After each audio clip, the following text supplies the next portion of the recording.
Zombie apocalypse.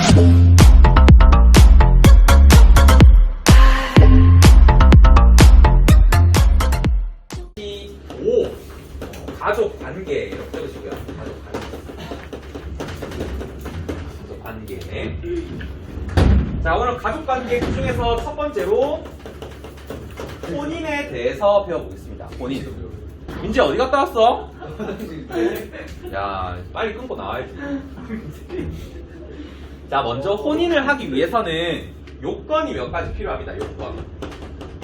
아무나 결혼할 수 있는 게 아니고 요건이 필요해.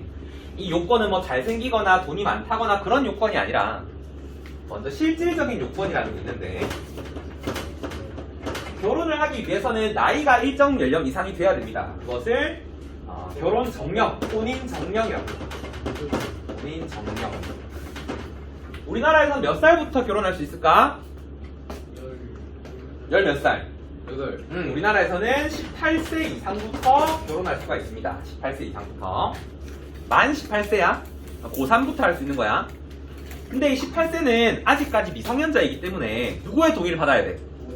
부모님의 동의를 받아서 결혼할 수가 있습니다. 19세부터, 즉 대학생부터는 부모님 동의 없이 자기가 혼자 결혼할 수 있어.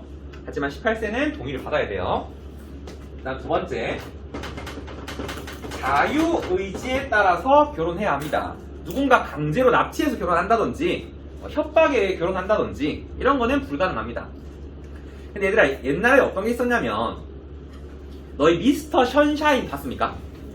거기 보면 부잣집 딸인 고혜신이란 여자애랑 부잣집 아들인 김희성이란 남자랑 어렸을 때부터 결혼하기로 약속이 돼 있었단 말이야. 부모님들이 만든 거죠. 그런 걸 정혼이라 불렀는데 가능할까 그거? 불가능합니다. 알겠죠? 자신들이 동의해야지만 결혼할 수 있어. 그 다음, 자, 대한민국에서는 아무리 남자가 잘생겼다 해도 여자 2~3명과 결혼할 수는 없다라는 거야. 일부 일처제가 있기 때문에. 이것을 중혼금지라고 불러. 2명 이상의 여자 혹은 2명 이상의 남자와 결혼할 수 없다라는 거예요. 그 다음에 마지막으로 친척끼리도 결혼할 수 없게 만들어놨습니다. 그것을 근친혼금지 이렇게 부르죠. 8촌 이내 혈족과는 결혼할 수가 없습니다. 내 사촌들과 내지는 사촌의 사촌들과는 결혼할 수 없다. 이런 것을 실질적 요건이라 불러요. 이 모든 걸 만족하고 그 다음 형식적인 요건 이라고 하는 것도 만족을 해야 되는데, 형식적 요건이 뭐냐면 혼인신고를 반드시 해야만 합니다. 혼인신고. 구청에 가서 저희 결혼했어요 라고 하는 혼인신고를 접수하면 그 순간 결혼이 만들어지는 거야. 근데 얘들아, 부부들 중에서 결혼식은 하고 혼인신고는 안 하고 사는 부부도 되게 많거든? 이렇게 혼인신고를 하지 않고 사는 부부를 뭐라 부르냐면 사실혼 부부라고 불러요. 사실혼 부부. 쌤도 아직 혼인신고 안 했어. 쌤도 그래서 사실혼 부부예요. 왜 혼인신고를 안 했냐면 어르신들이 1년 정도는 살아보고 혼인신고 하라 하더라고. 혹시나 이혼할 수 있으니까. 장난이야 얘들아. 진지하게 봐도 장난이야. 장난이고, 혼인신고 왜 안 했냐면 우리 학교에서 혼인신고하면 휴가 주거든. 신혼여행 갔다 오라고. 그래서 쌤이 되게 해외를 가고 싶어가지고 기다렸는데 상황이 나아질까 싶어서. 근데 안 나아지고 있잖아. 그래서 쌤이 이번 6월달 말에 혼인신고 할 거야. 그래서 신혼여행 갔다 올 거예요. 6월 말에. 그러니까 너희 시험 기간 때 한 3일만 갔다 올게. 알겠지? 그거 얘기해 주려고. 너희끼리 잘 지내고 있어? 지윤아? 알겠지? 아쉬워하지 않는다 너. 그래서 이 신혼여행을 제주도로 가는데 얘들아 너무 아깝잖아. 해외도 못 가고. 그래서 할 수 있는 한 최대로 좋은 걸 다 했어. 비행기도 제일 좋은 거. 가자마자 렌트카 뭐 했냐면 미니 쿠페 오픈카 돼 있는 거 있거든. 그런 거 빌리고, 호텔로 제일 좋은 거 인피니티 풀 있는 거 있잖아. 이렇게 엉덩이 메고 사진 찍는 거, 그런 거 다 예약해놨는데 그래도 뭔가 찝찝한 이 기분. 쌤이 몰디브 되게 가고 싶었는데 아쉽더라고. 어쨌든 지금은 사실혼 부부야. 자, 그 다음 혼인을 하고 나면 효력이라고 하는 것이 몇 가지가 발생하는데, 첫 번째는 친족관계라고 하는 것이 발생하게 됩니다. 이렇게 혼인신고를 하게 되면 그때부터 내 호적에 배우자라고 하는 사람이 가족으로 등록이 돼요. 그때부터는. 그리고 배우자의 가족들도 나의 가족으로 인정이 됩니다. 그 배우자의 가족을 뭐라고 부르냐면 인척이라고 불러요. 인척. 민재야 시끄럽다. 인척이 누구냐면 남자로 치면은 처갓집 식구들, 장인 장모님, 여자로 치면은 시댁 식구들, 시어머니 시아버지, 이 사람들도 나의 가족으로서 인정이 된다는 거야. 법적으로. 친족 관계가 중요한 게 뭐냐면 이 친족 관계가 형성이 되면 상속이라고 하는 것이 가능해져요. 그러니까 배우자 중에 한 사람이 죽으면 그 사람의 재산을 상속받을 수 있게 되는 효력이 생깁니다. 그 다음 두 번째, 성년의제라고 하는 것이 생기거든요. 성년의제. 성년의제는 18세 친구들에게 생깁니다. 우리 아까 18세는 미성년자인데 부모님 동의 받으면 결혼할 수 있댔잖아. 그치? 근데 얘가 결혼을 해서도 미성년자이기 때문에 물건을 살 때, 시장 가서 물건을 살 때 항상 법정 대리인의 동의를 받아야 되거든? 근데 그렇게 하면 쪽팔리잖아. 집안의 가장인데 물건 살 때마다 엄마가 허락받아올게 이렇게 하면 쪽팔리잖아. 그래서 18세에 결혼을 하면 법적으로 성인이라고 인정을 해주는 거야. 그것을 성년의제라고 불러요. 이렇게 성년의제가 되면 굳이 법정 대리인 동의 없이도 자기 스스로 계약을 할 수 있습니다. 그 다음 세 번째, 부부간에는 동거, 그리고 협조, 그리고 부양의 의무라고 하는 것이 생기게 됩니다. 부부는 아무리 서로가 싫어도 같이 살아야 돼. 동거해야 될 의무가 있습니다. 아무리 코를 심하게 골고 발냄새가 심하게 나도 같이 자야 돼. 의무야, 의무. 그리고 힘든 일이 있다면 서로 도와야 되고요. 서로 힘을 합쳐서 자녀를 양육해야만 합니다. 이런 의무가 생기는 거야. 집안일은 누가 해야 돼, 얘들아? 같이 해야지. 여자가 하는 것도 아니고 남자가 하는 것도 아니고 서로 힘을 합쳐서 해야 됩니다. 쌤도 지금 잘하고 있어. 최근에 어떻게 하냐면 내가 이렇게 애기한테 뽀뽀하고 싶어가지고 우리 윤술이 보자 하는데 갑자기 이렇게 손을 밀더니 딸기! 이러는 거야. 딸기 갖고 오라고. 갖고 와야지. 먹고 나더니 포도 갖고 오더라고. 이 정도 잘하고 있다, 쌤은. 내가 한 날에는 게임하다가 복수하려고 게임하다가 옆에 왔더라고. 오지 마라, 딸기! 이랬어. 선 넘네? 라면서 쫓겨날 뻔했는데 잘해야 돼. 어쨌든 남자는 잘해야 돼. 자, 마지막으로 일상가사 대리권이라는 게 있거든. 일상가사 대리권. 일상가사 대리권이 뭐냐면 일상생활을 하면서 진 빚에 대해서는 같이 갚는다는 거야. 예를 들어 자녀를 교육시키기 위해서 교육비를 대출받았다. 그거 누가 갚아요? 같이 갚아야 되는 거야. 알겠지? 그것을 일상가사 대리권이라 불러. 근데 얘들아, 만약에 남편이 도박 중독에 빠져서 도박을 하다가 도박 빚을 졌어. 그 도박 빚은 누가 갚아야 돼? 우리 일상가사라고 하니까 같이 갚아야 된다라고 했잖아. 근데 그런 도박 빚 같은 것은 개인이 갚아야 돼. 개인이 부정한 일을 저질렀기 때문에. 동원고의 정치와 법쌤 중에 김모 씨가 있는데 그 사람 실화인데 실화. 최근에 코인에 되게 빠졌어. 코인. 그래서 500만 원을 넣었다. 500만 원 넣고 일주일 지났는데 10%가 오른 거야. 와우. 얼마 벌었어? 50만 원 벌었잖아. 너무 쉬운 거야, 돈 벌기가. 와, 돈 벌기 이렇게 쉽나? 하면서 생활비를 몰래 500만 원을 빼서 더 넣었어. 1000만 원이지. 그 넣은 순간부터 갑자기 곤두박질 치더니 마이너스 50%가 됐어. 지금 딱 500만 원 남아있어요. 1000만 원 넣었는데. 아직 말도 못하고 넣었다고. 진짜 싫어. 누군지 모르겠는데 큰일 났어. 그 사람 아직 혼인신고 안 했거든. 혼인신고 안 했는데 쫓겨날 수도 있다. 이제 찍고 있었네. 좀 까먹고 있었는데. 어쨌든 그런 건 개인적으로 갚아야 돼. 알겠지? 코인 절대 하지마. 미쳤다. 자, 한 개만 더 적자면 이 밑에 적어야 되는데 여기다가 적을게요. 부부별산제라는 게 있어. 부부별산제. 자, 부부별산제가 뭐냐면 결혼하기 전에 각자가 벌어놓은 돈은 각자가 관리하는 거야. 결혼을 했다라고 해서 모든 재산을 다 합치는 건 절대 아니에요. 결혼 전에 내가 벌어놓은 돈, 이건 내가 관리하는 거야. 내 돈이니까. 그것을 부부 별산제라고 불러. 자, 여러분 결혼하기 전에 자신의 재산을 다 밝히면 안 됩니다. 항상 비상금 얼마 숨겨놓고 아, 나 돈 얼마 없어 라고 해야 행복하게 살 수 있어. 항상 재산은 다 공개하지 마시고 너희 결혼할 때 찾아와 쌤. 너희 결혼할 때 몇 살일까? 한 10년 뒤 될 거 아니야. 쌤이 그러면 42살. 얼마 아직 젊네. 주례 필요하면 쌤한테 말하고 주례 해줄게.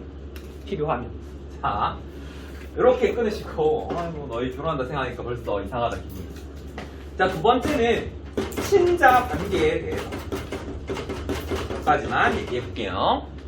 이렇게 결혼을 하게 되면 정말 행복한 생활을 하면서 아기가 생기는 경우도 있어요. 그죠? 그걸 친자 관계를 부르는데 얘들아 아기 한 명 키우는데 얼마 정도 들 것 같아? 초등학생에서 대학교까지 키우는데 얼마? 3억. 한 10년 전에 3억이었어. 그럼 지금 얼마? 한 최소 4억이래. 최소 4억. 거기다가 뭐 예체능 과목 학원 보내고 하면 한 5억, 6억 들겠죠. 근데 여러분 부모님은 그런 돈 생각 안 하실 거야. 그냥 여러분이 너무 좋으니까 다 지원해 주시는 거지.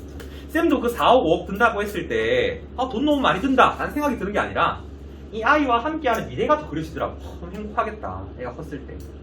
그러니까 여러분도 항상 부모님에게 감사하시고 감사하고 살아야지. 어쨌든 이런 친자 관계가 만들어지는 것은 세 가지가 있는데 첫 번째는 친생자라는 게 있어요. 친생자. 내가 직접 낳은 아이를 친생자라고 불러요. 낳는데 혼인 중의자가 있어. 혼인 중의자. 그러니까 내가 혼인 신고를 하고 결혼한 상태로 살고 있다가 애가 태어났어. 그럼 그 아이는 부부의 아이라고 법적으로 인정을 해줍니다. 부부의 아이라고. 근데 얘들 어떤 경우가 있었냐면 잘 들어봐. 어떤 간호사가 커뮤니티에 고민글을 올린 거야. 어떤 고민이냐면 이 간호사가 비뇨기과 간호사인데 남자가 찾아와서 자기 정관 수술해야겠다고 찾아온 거야. 이제 애기 안 가질 거라고. 근데 그 남자가 막 웃으면서 저희 집에 애가 3명이나 있어가지고 이제 애를 그만 낳아야겠다. 정관 수술하러 온 거야. 근데 검사해보니까 이 남자가 무정자증이었던 거야. 평생. 그럼 그 아이 3명은 누구 애야? 알 수가 없는 거지. 자기 애는 아니겠지. 근데 그렇다 할지라도 법적으로는 혼인 중에 낳은 아이이기 때문에 그 남자 애라고 인정해준다. 그 남자 애라고. 그래서 그 간호사가 고민을 올린 거야. 이 사실을 남편에게 말을 해줘야 될지 말아야 될지. 너희 같으면 말해줘야 돼, 안 말해줘야 돼? 말 안 할 것 같아. 말 안 해? 안 하면 그냥 행복하게 살겠지? 남자는 바보처럼 살겠지? 내 아이도 아닌 사람 키우면서. 그래서 결국 어떻게 했냐면 후기는 말해줬대. 말해주니까 남편이 노발대발 하면서 이혼했대. 이혼하고 이 아이들은 내 아이가 아니다라는 걸 소송해가지고 다 이렇게 보냈대. 그래서 왜 가정의 파탄이 나는 거지. 이런 혼인 중에 잘 아프고. 두 번째는 혼인 외의자. 또 있어. 혼인 외의자. 이렇게 혼인 신고를 안 하고 동거하는 도중에 아기가 생겼다. 그럼 그 아기는 엄마의 아이로만 인정이 돼요. 아빠 없는 자식이 되는 거야. 그럴 때 아이를 어떻게 하냐면 그 아빠가 인지를 해줘요. 인지. 이 아이는 제 아이입니다 라고 하는 것을 구청에 가서 신고를 해야 돼. 인지 신고. 그러면 남편의 아이로 인정받을 수 있어. 법적으로. 아니면 그 아이가 자라가지고 스스로 컸을 때 자기가 스스로 인지 신청을 할 수도 있어. 나이가 들어가 성인이 된 다음에 이 남자가 제 아빠입니다. 제 아버지입니다 라는 것을 구청에 신고할 수도 있어. 그래서 어떤 경우가 있었냐면 너희 대통령 중에 김영삼 대통령 들어봤지? 그 김영삼 대통령이 퇴직하기 직전에 어떤 남자가 찾아온 거야. 40대 남자가. 그래서 뭐라고 하냐면 제가 당신 아들입니다 라고 하는 거야. 그래서 유전자 검사를 해보니까 진짜 아들이 맞아. 김영삼 대통령이 한 20대 때 싸질러 놓은 아들인 거야. 그래서 인지 청구를 해서 아들로 받아들여졌어. 그리고 김영삼 대통령이 죽고 나서 막대한 재산을 상속받은 경우도 있다는 거야. 이런 식으로 인지라고 하는 게 굉장히 중요합니다. 내 아들이라고 인정하는 거. 그 다음 두 번째는 양자라는 게 있어요. 양자. 자기가 직접 낳은 아들 말고 요즘에는 입양을 통해 가족을 만드는 경우도 되게 많아요. 이런 걸 양자라고 부르는데, 양자는 친부모가 누구냐면 자기를 낳아준 사람, 친부, 친모. 그리고 입양한 사람을 뭐라 부르냐면 양부모라고 불러요. 이런 친부모와 양부모 모두에게 상속받을 수 있습니다. 너희 생각에 친부모랑 양부모 모두에게 상속받으면 좋을 것 같아? 안 좋을 것 같아? 재산 많이 받으면 좋을 것 같다고 생각하는데 실제로는 상당히 안 좋아. 얘들아, 재산도 상속이 되지만 빚도 상속이 되거든. 내가 양부모 밑에서 정말 행복하게 살고 있었는데 갑자기 어느 날 친부모가 죽으면서 거액의 빚을 떠안을 수도 있단 말이야. 그런 일을 방지하기 위해서 요즘엔 어떤 제도가 생겼냐면, 세 번째, 친양자 제도라는 게 생겼어요. 친양자 제도. 친양자 제도가 뭐냐면 입양 전에 가족 관계라고 하는 것을 종료시키는 것. 이것을 친양자 제도라고 불러. 그러니까 친부모와의 연을 완전 끊어버리는 거야. 이것을 친양자 제도라고 불러. 성도요, 성도 양부모의 성을 따름. 적어볼까? 성도 바꾸는 거야. 뭐 이땡땡이었던 사람이라면 양부모의 성으로 바꾸는 거지. 김땡땡 이런 식으로. 요즘에는 친양자 제도를 주로 많이 하고 있습니다. 자, 그다음 이런 친자 관계에서 자식에 대해서 부모가 갖는 권리를 뭐라고 부르냐면 친권이라고 불러요. 친권. 부모가 가지는 권리, 친권. 이런 친권은 누구에게 있냐? 미성년의 부모, 미성년자를 키우는 부모, 이런 부모의 권리, 그리고 의무라고 하는 것을 친권이라고 부릅니다.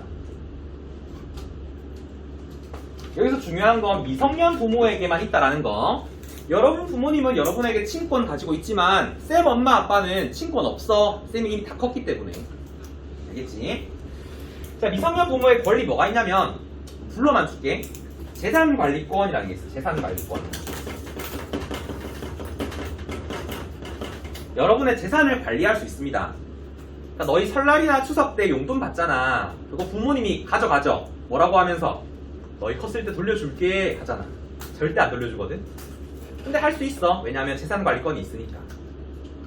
그 다음 두 번째는 징계권이라고 하는 거예요. 징계권. 여러분 잘못했을 때 여러분 혼낼 수 있습니다. 부모님이. 알겠죠? 뭐 이 정도만 정리하시고, 친권에서 더 중요한 건 의무인 것 같아요. 의무. 자녀를 안전하고 건강하게 양육할 의무가 있는데 요즘 보면 이런 의무를 잘 못하는 부모가 되게 많은 것 같아. 부모 같지 않은 부모. 정인이 사건이라든지 무슨 계모 사건 이런 걸 들어보면 참 인성 교육이 덜 된 부모들이 자식을 키우는 게 많은 것 같아. 그런 부모들에게는 친권을 줘야 돼, 안 줘야 돼? 안 줘야지. 자신도 잘 못 돌보고 하는데 어떻게 아기를 키우겠어? 그런 부모에게는 친권을 상실시킬 수 있습니다. 상실이 가능하다. 한번 적어볼까요? 친권은 상실이 가능하다. 법적으로 친권을 박탈할 수가 있어. 검사가 청구한다든지 아니면 친척이 청구해서 이 사람에게는 도저히 친권을 줄 수 없다 라고 판결 내릴 수 있습니다. 자, 괜찮나요? 7반아 힘내자. 우리 7반을 쌤이 포기하지 않았어. 알겠지? 포기한 거 아니야. 이렇게 받아들이자는 거지. 이런 분위기를. 이상하다고 생각하지 말고 차분하게 공부하기 좋잖아. 자, 3번은 이혼에 대해서 정리했습니다. 이혼. 결혼을 하고 이혼을 하는 경우도 봐야지. 최근에는 세 쌍 중에 한 커플이 이혼한대요. 이혼이 되게 자연스러워지고 있는 현상이 되고 있습니다. 이런 이혼의 두 가지 방법이 있는데, 첫 번째는 협의 이혼이라고 하는 게 있고, 두 번째는 재판상 이혼이라고 하는 것이 있습니다. 재판상 이혼. 두 가지를 비교해서 정리해 볼게요. 먼저 협의이온이라고 하는 건 당사자 둘이서 모두 다 동의한 거야. 우리 이혼하자, 그래 하자 라고 했을 때 협의이혼 할 수 있습니다. 이거를 당사자의 협의라고 써볼게요. 이렇게 당사자 둘이서 협의를 하고 나면 법정에서 바로 이혼을 하는 것이 아니라 법정에서는 좀 생각할 시간을 줍니다. 그 기간을 숙려기간이라고 불러요. 숙려기간. 얘들아, 부부싸움은 칼로 뭐백이라 불러? 물백이라고 하잖아. 이렇게 욱하는 감정에서 이혼하지 말라는 거야. 충분히 생각할 시간을 주는 거지. 얼만큼 주냐면 미성년의 자녀가 있는 경우에는 3개월 줍니다. 3개월. 그 다음 미성년 자녀가 없는 경우에는 1개월 줍니다. 1개월. 이 정도 기간 동안 생각을 해보라는 거지. 다시 한번. 당신의 자녀를 생각해서 한 번만 더 생각해보라는 거야. 이런 숙려 기간이 지나고 나서도 의사가 변함이 없다. 이 사람이랑 도저히 같이 못 살겠다. 그럼 법원에서 의사 확인이라고 하는 것을 해줘요. 의사 확인. 이 부분은 이혼할 의사가 확실하다. 확인증을 써줍니다. 그럼 그 확인증을 들고 어딜 가느냐? 혼인신고한 데를 찾아가야죠. 우리 혼인신고 어디서 했냐면 주민센터나 구청에서 했거든. 거기 가는 거야. 가서 마찬가지로 신고를 합니다. 신고. 근데 어떤 신고냐면 창설적 신고라고 불러. 창설적 신고. 이렇게 구청 가서 신고하는 순간 효력이 발생하는 거야. 그래서 효력이 창설된다라고 해서 창설적 신고를 불러. 그 의사 확인증을 가지고 구청 앞에서 다시 마음을 고쳐먹으면 이혼 안 돼요. 그 구청 직원에게 의사 확인증을 주는 순간 효력이 발생하는 거야. 적으시고 일단 이거랑 비교해 설명해 줄게.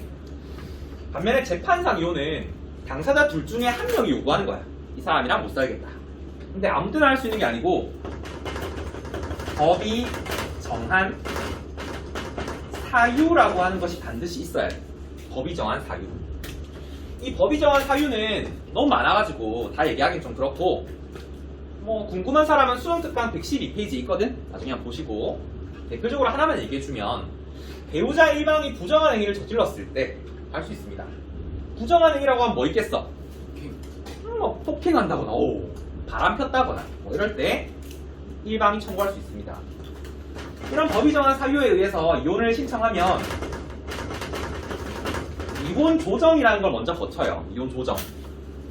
당사자를 불러놓고 전문가들이 조언을 해주는 거야. 지금 이혼하시면 위자료는 이 정도 받을 수 있습니다. 라든지 양육권은 누가 가져가야 합니다. 라든지 이런 것들을 조언해주는 거야.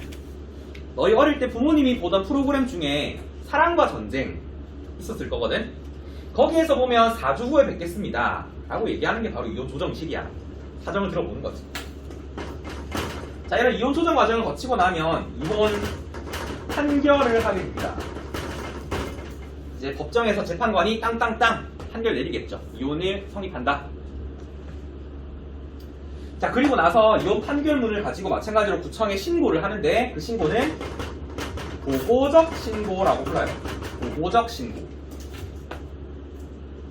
자, 중요한 거 얘기할게. 쌤이 시험에 뭘 낼 거냐면 이 신고 두 가지의 차이점을 물어볼 거야.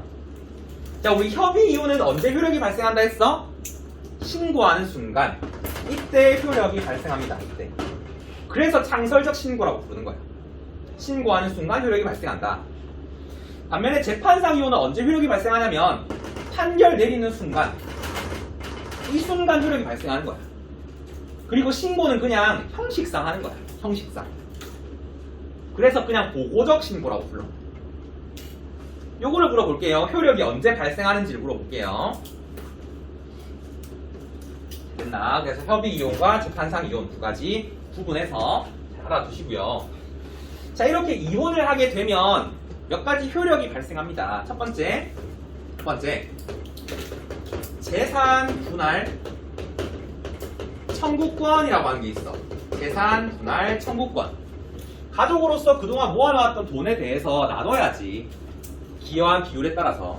이것을 재산 분할 청구권이라고 부르고요. 두 번째, 면접 교섭권이라고 하는 게 있어. 면접 교섭권. 면접 교섭권이 뭐냐면 이혼을 하게 되면 예를 들어 양육할 미성년 자녀가 있다. 그럼 자녀를 누가 키울 것인지 결정해야 될 거 아니야. 양육권을. 대부분의 경우에는 둘이서 합의해서 정합니다. 누가 키워라 이런 식으로. 근데 둘이서 둘 다 키우기 싫다라고 하면 재판장이 정해줘. 그 아이가 좀 더 행복하게 클 수 있는 집안으로 보내줘. 법적으로. 그럼 양육권을 가지지 않은 사람은 그 아이를 절대 만나면 안 되거든. 근데 자기 자식인데 못 만나면 안 되잖아. 그래서 법적으로 한 달에 한 번 내지는 2번 정도를 만나게 해줍니다. 그것을 면접 교섭권이라 불러. 이렇게 적으면 되겠죠? 양육권이 자, 양육권이 없는 왜 이러냐? 상대방에게 하고 싶다. 상대방에게 양육권을 가지지 않은 상대방에게 주는 것이 면접 교섭권이라고 하는 거야. 요걸 행사하면 자기 자식 볼 수 있는 거지. 한 달에 한두 번 정도. 그다음 마지막으로는 손해배상 청구권이라는 게 있습니다. 손해배상 청구권. 내가 만약에 재판상 이혼을 신청했다. 당사자 한쪽이 부당한 일을 저질러서 그 사람이 바람펴서 내가 이혼을 신청했다. 그러면 그 사람이 바람핀 거에 대한 나의 정신적 피해까지 배상을 받아야 될 거 아니야. 그런 걸 손해배상 청구권이라고 부르고요. 그렇게 바람핀 사람, 폭행한 사람, 잘못을 저지른 사람을 유책 배우자라고 불러. 유책 배우자. 에게 청구할 수 있는 거지. 됐나요? 이 세 가지는 이혼을 했을 때 발생하는 효력이야. 세 가지는. 그러면 다 했어. 7번은.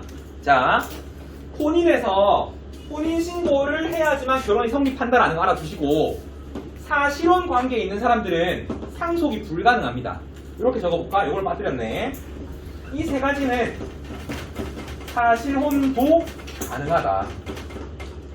이 세 가지는. 하지만 상속이라고 하는 것은 불가능해. 동거하고 있다가 한쪽이 죽었어. 그러면 상속 안 됩니다. 알겠지? 강조했다. 사실혼 부분은 상속이 불가능합니다. 혼인신고를 해야지만 상속이 가능해요. 그 다음 친자 관계에서 친권이라고 하는 거 누구에게 있는지를 잘 보세요. 부모님에게 있는 거 맞아요. 근데 누구의 부모님? 미성년자의 부모님에게만 있습니다. 그 다음 마지막 이혼. 이혼에서 협의 이혼과 재판상 이혼의 차이점을 잘 구분해 주세요. 특히나 신고의 효력이 어떻게 다른지. 얘는 창설적 신고라 부르고요. 얘는 보호적 신고라 불러요. 효력은 여기서 발생하고요. 얘는 판결 났을 때 발생합니다. 그리고 마지막으로 이혼의